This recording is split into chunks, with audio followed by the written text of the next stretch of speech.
Model X, and I'm going to show you how to turn on the hazard lights as well as how to turn off the hazard lights on a Tesla Model X.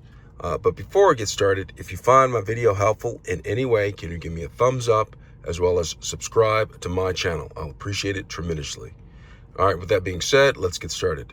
So I'm sitting inside of my Tesla Model X behind the steering wheel. As you can see, this is the steering wheel.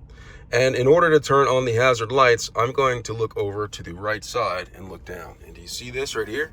There is a button towards the middle console right here. When you see this triangle-shaped button right here,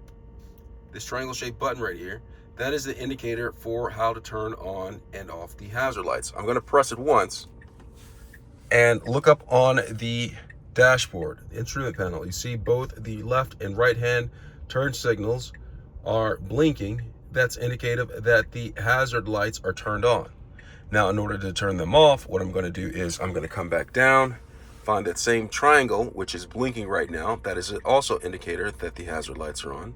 And I'm going to press that again. And when I do, that button right down there stops blinking. The triangle stops blinking. And on the instrument panel lights for the left and right stop blinking as well. And that is how you turn on and off the hazard lights on a Tesla Model X. I hope this video was helpful. Thanks a lot for watching.